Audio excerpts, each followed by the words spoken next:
This video is brought to you by Squarespace, the place to go for all of your website needs. Hop over to www.squarespace.com/Hugh for a free trial, and if you like what you see and want to move forward, receive 10% off your first order by using the discount code Hugh at checkout. Thanks, Squarespace. Hasselblad's X2D 100C is the highest performance capture tool I have ever had in hand. The only camera under 50 large that can meet or exceed its 102 megapixel resolution is Fujifilm's GFX 100 series, but neither they nor any other digital medium format camera, irrespective of price, can touch the X2D's unique amalgam of size, weight, industrial design, build quality, IBIS, articulating rear screen, large high magnification, high resolution integrated EVF, feel in hand color science, menu system best in the business, and heritage. No camera of any sensor format can quite match that particular combination either, even if other cameras do have their compensations. But what should be conspicuous by its absence in this rich tapestry of attributes I just rattle off is autofocus. It's time to address that. Buckle in. Hey guys, just a quick note. I spent a good deal of time on this script and now I'm asking you to do the same with the video.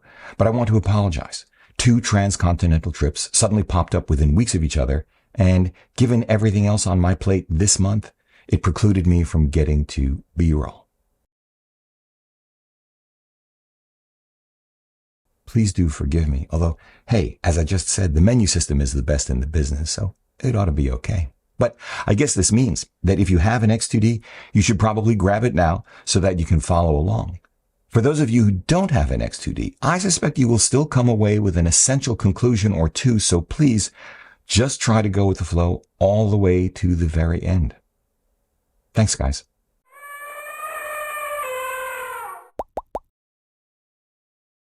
Hey everybody, I'm Hugh Brownstone for 3 Blind Men and an Elephant, and today I'm actually not going to talk about the autofocus performance of Hasselblad's otherwise exceptional mirrorless medium format flagship, their X2D 100C.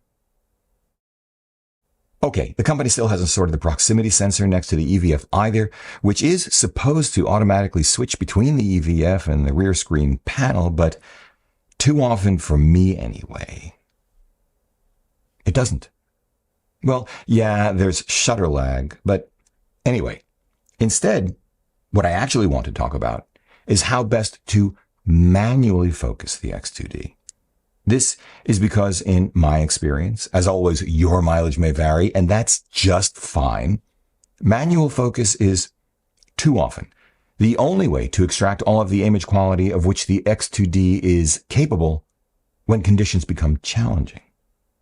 Put differently, for what I shoot and how I shoot it, street photography, there are too many situations where the composition of the frame and the characteristics of the lighting that illuminate that frame are simply not conducive to a successful outcome when relying on the X2D's autofocus system. Hold that thought. Yet, how best to set up manual focus on the X2D, something that really ought to be dead simple, may be less obvious than you think. Before we get into it, however, I want to give you a quick update on our Streets of New York street photography workshops, which we first launched in 2019 because, hey, yes, it's about the gear, but no, it's not about the gear. It's about the people and the experience. Okay.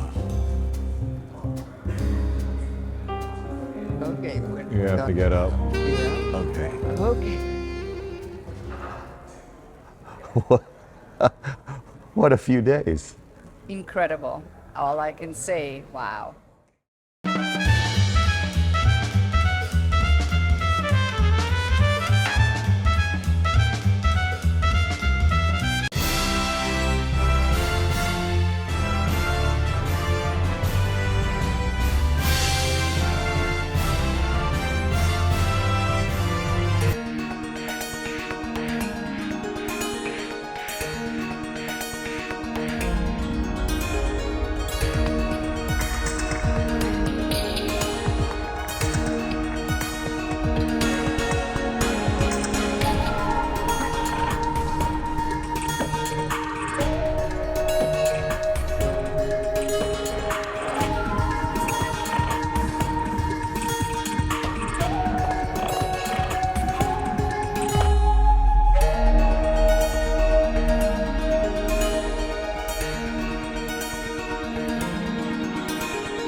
We have a few spots left in our fall workshops, beginning with Streets of New York, October 4th to 7th, Streets of Paris, October 14th to 17th, Streets of Berlin, October 19th to 22nd, and Streets of Tokyo, December 2nd to 5th. So if you're interested, hop over to www.3bmep.com/streets24 to learn more or grab a spot while you still can. Claudia and I are really looking forward to roaming the streets with you. Okay, back to the X2D. I'm going to share with you how I set up manual focus in particular, although I make no claim to know or understand every possible element or combination of functionality, and I'm going to share with you an approach introduced to me by my friend Bob in Seattle. Hold that thought. In any case, we've both found it critically important to be able to dial in focus manually with precision instead of relying on autofocus alone.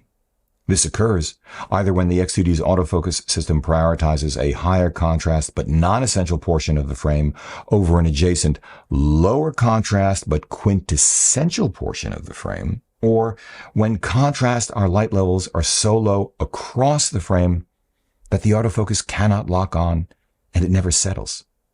Decisive moment under those circumstances? Forget about it. This is in spite of the fact that the X2D 100C is the first X-series camera from Hasselblad spec'd with hybrid phase detection autofocus.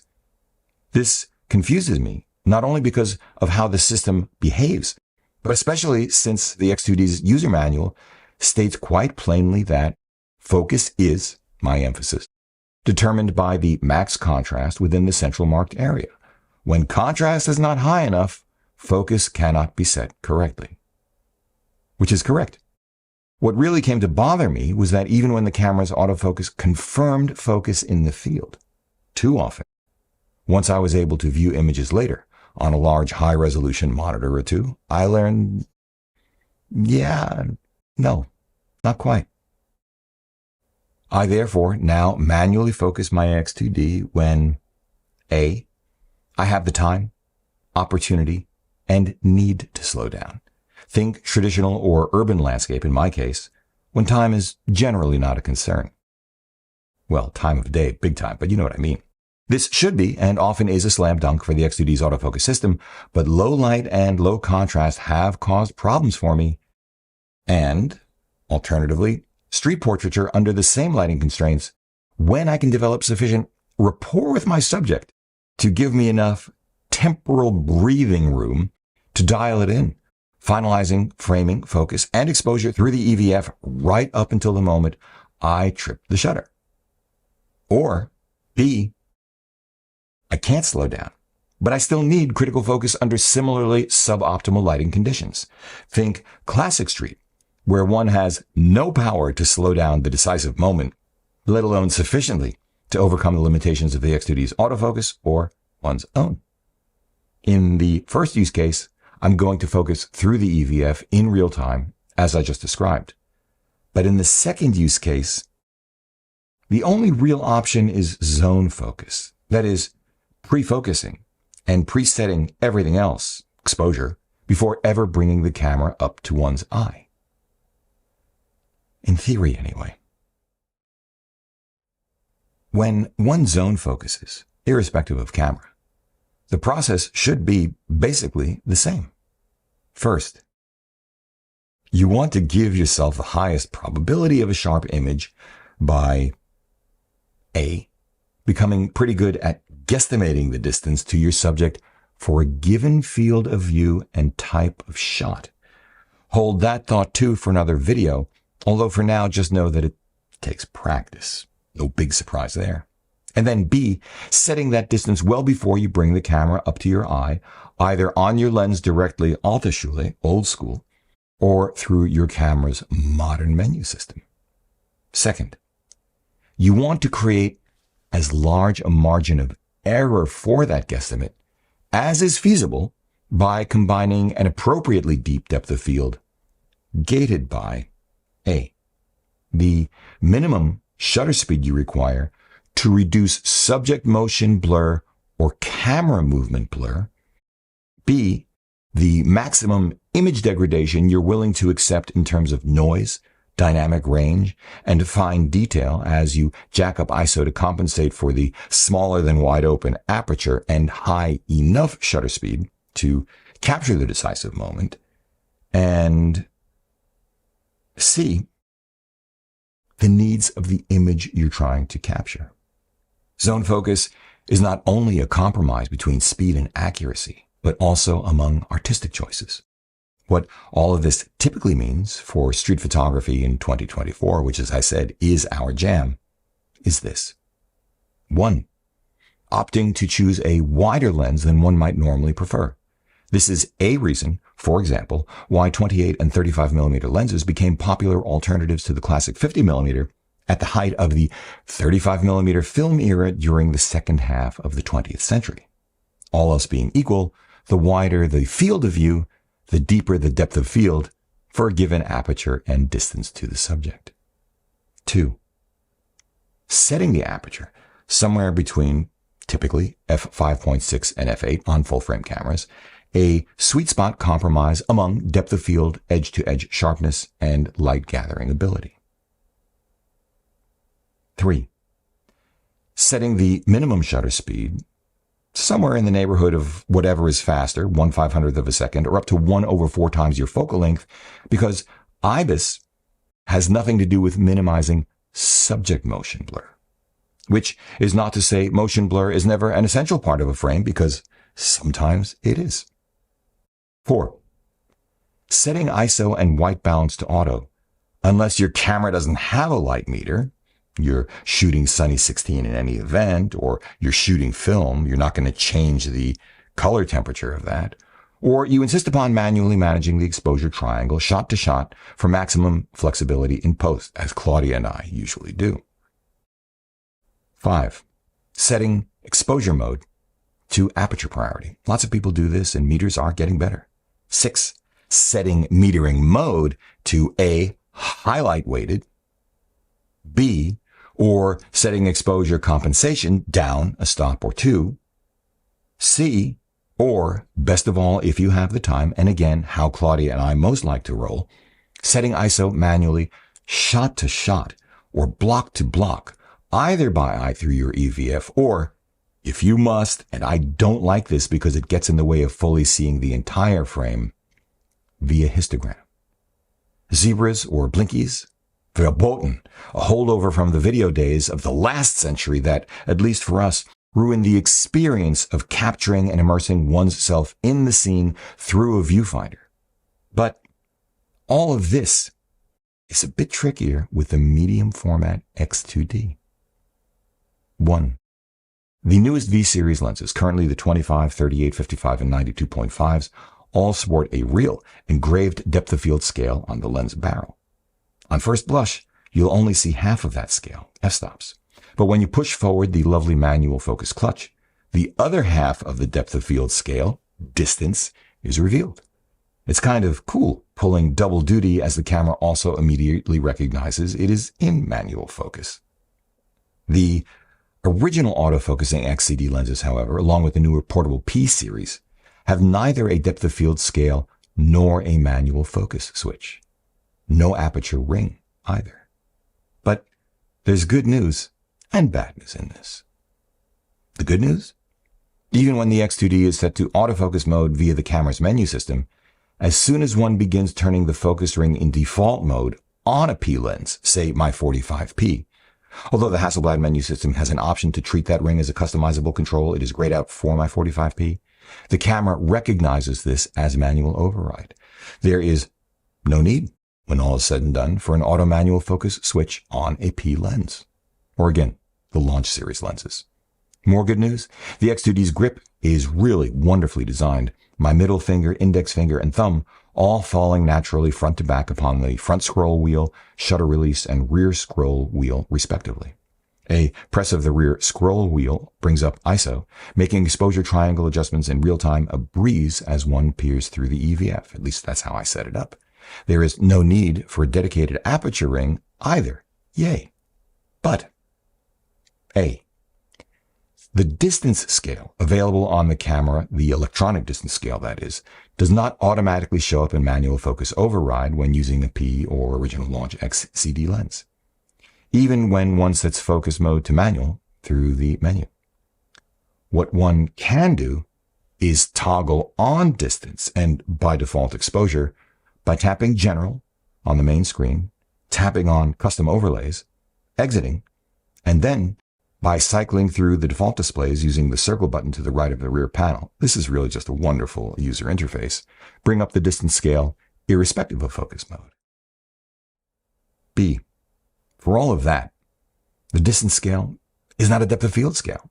And for the life of me, I've been unable to find one, in which case there is less value to that distance scale by itself for zone focusing, unless you want to then pull out your iPhone and use the excellent PCAM app to calculate depth of field given that distance, your aperture, your focal length, and your sensor format.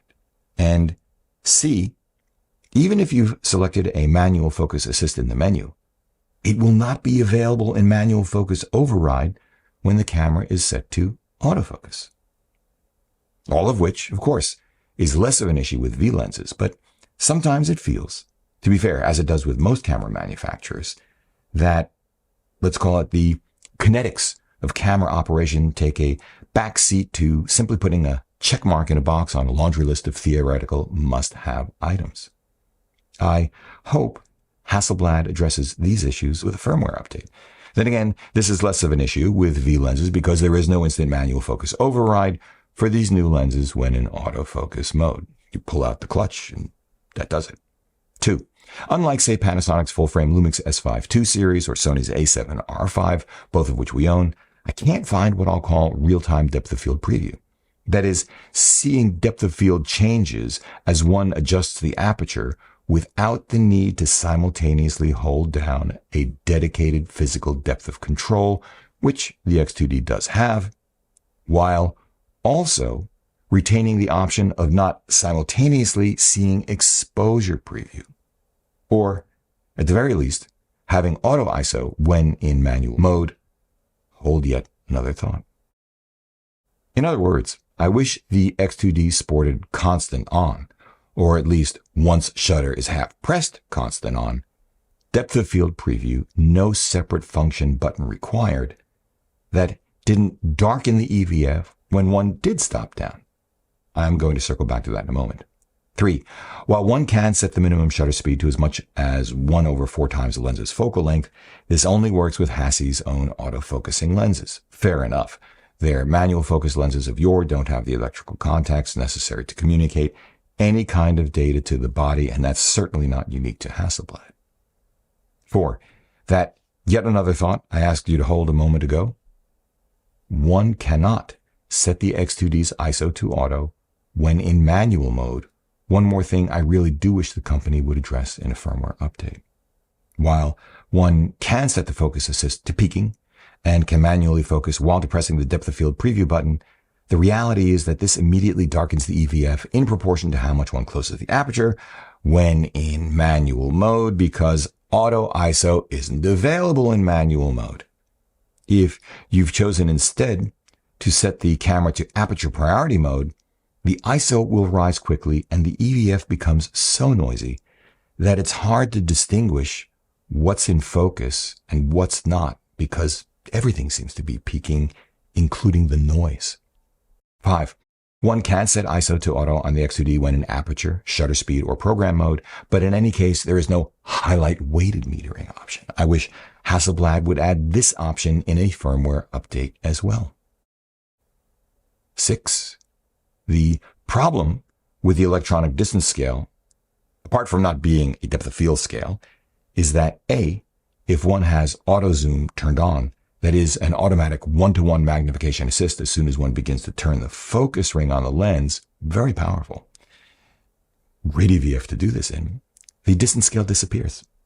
And B, as soon as one turns off the camera, when one turns it back on, focus distance is automatically reset in manual mode to infinity. Not a great way to help you preserve battery power. Finally, 7. There is a noticeable shutter lag on the X2D that can make split-second decisive moment captures agonizingly close, but no cigar. All of which is a rather long way of saying that I have yet to find a truly satisfactorily zone focus method for the X2D. But if you have, really, I'd love to read about it in the comments section below. Oh, one more thing for those of us moving to the X2D from the full-frame APS-C or Micro Four Thirds world, or simply adapting manual focus lenses originally designed for any one of those coverages, issues of serious vignetting aside. Really serious vignetting. One must compensate for the shallower depth of field of the X2D for any given aperture by applying the relevant crop factor to the apertures one chooses to use for zone focusing. Instead of assuming we'd have the depth of field as marked at f5.6 or f8 on a full frame or 35mm film lens, made it to the X2D, we'd have to round up and set the aperture to, call it f8 or f11 on the X2D to achieve similar depths of field. All of this is pretty far afield, no pun intended, from how zone focus was achieved in the heyday of zone focus. Back then, there was no autofocus. There were no menus. There were half a dozen or so basic physical controls: aperture ring, focus ring, shutter speed dial, advance lever, and shutter release, plus a couple more for lens changes or to get a finished roll of film out of the camera. Eventually, as light meters were integrated into cameras, there'd be an ASA or DIN dial, that era's equivalent of ISO, but that was it. Once the film was loaded, the only variables to think about or controls to manipulate shot to shot beyond the film advance were aperture, shutter speed, and focus. Do you see the same irony here that I do? With all of that out of the way, let's return to the here and now and my suggestions for setting up the X2D for manual focus in detail. First, here's what not to do. A. Don't use focus peaking as a manual focus assist, not only for the reasons I've already covered, but because focus peaking in any camera is generally too distracting when used for photography, and more importantly, often too imprecise or not viewed carefully enough for critical focus. B.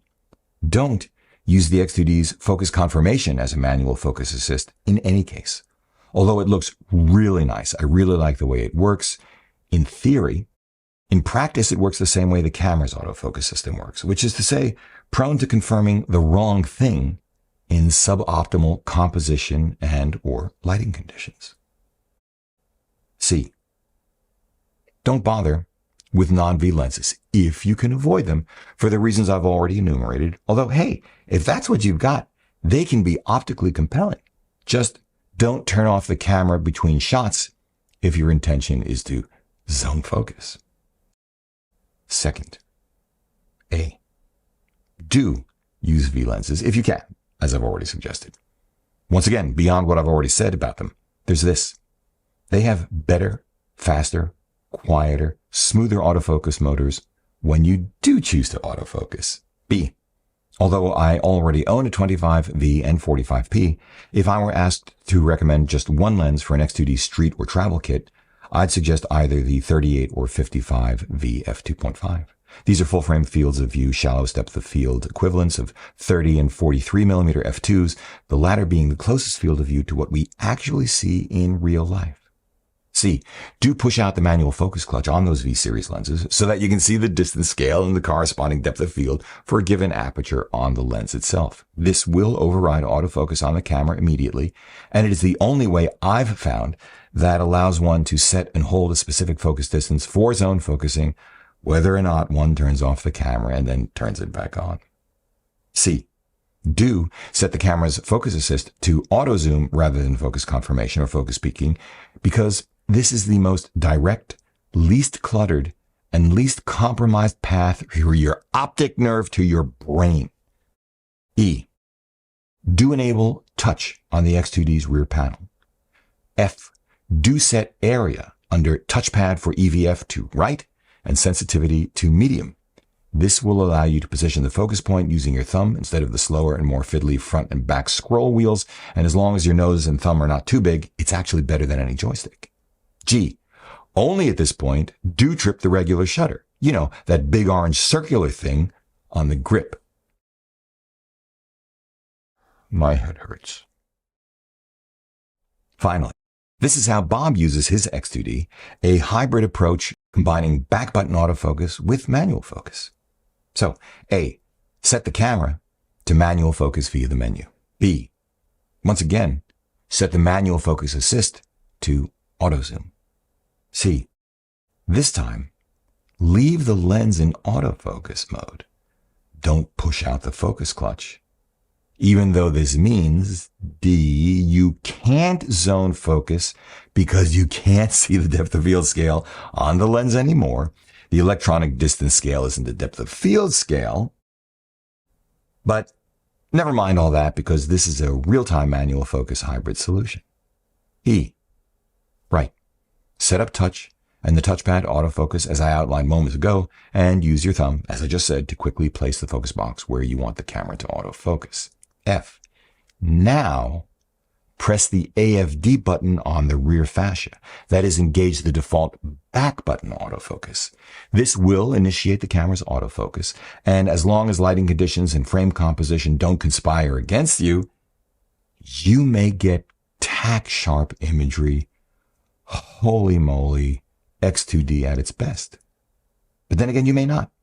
You may never achieve focus lock, and you may not know whether or not the autofocus got it right until you've returned home and put the images up on a properly sized monitor. Which leads us now to the kicker. G. If you have any concern about whether or not the focus is completely accurate, and you have the time, and you don't want to drive 7 hours each way to come back, as soon as you begin to twist the focus ring, the camera will zoom into whatever area you previously positioned the autofocus box on, and you can manually fine-tune the focus there before tripping the shutter. Which does work, but oy vey, how complicated compared to the old days of film. Okay, that was pretty dense, but let me wrap it up this way quickly because really, in the end, it boils down to just this. 1. As I said at the outset, Hasselblad's X2D is the highest quality image capture device I have ever had in hand. 2, the paradox is that when one has the time and inclination, I think manually focusing the X2D is the way to go. The only way to go under challenging conditions. Until the time, anyway, at least for someone like me, that the autofocus system is up to modern standards. 3, I'm rooting for Hasselblad to get there quickly. I really like the company. 4. But there is a larger point in all of this. As I've said so many times before, with the diffusion of computer-aided design, computer-controlled machinery, and skilled labor across the globe, and with sensor, processor, and autofocus technologies essentially plateaued for now, the great differentiators among camera companies moving forward will be the experience of shooting, the joy of shooting, and the strength of relationships companies foster with their customers. Industrial design in the camera industry must more fully understand and embrace the kinetics of shooting and the dynamics of human relationships. Making complex things simple is hard. Fostering trust and community harder still. Both are worth it, both are essential. As consumers, we vote with our wallets. The question, more relevant than ever before in a global economy fraying at the edges, maybe down to the core, is this. Who and what are we actually voting for? This video is brought to you by Squarespace. From custom domains to beautiful websites using their easily customizable templates that you can have up and running in minutes, e-commerce, email and email marketing, SEO, analytics, and scheduling, Squarespace does it all and has done it for us for the last 6 years. If you are a small to mid-sized business in any industry, Squarespace is the place to go for all of your website needs. Hop over to www.squarespace.com/Hugh for a free trial. And if you like what you see and want to move forward, receive 10% off your first order by using the discount code Hugh at checkout. Thanks, Squarespace. If you like what you've seen here today, please give a thumbs up, subscribe to the channel, join the conversation in the comments section below because this is an exceptional audience. If you'd like help with a portfolio review, gear selection, finding or honing your artistic voice, sign up for a one-on-one mentoring video call via Zoom at 3bmep.com/booking. Finally, please consider supporting our work by using the no-cost-to-you affiliate links down below, sending us coffee money via PayPal, or most especially, joining us on Patreon, links down below as well. However you choose to support us, as always, we thank you for it.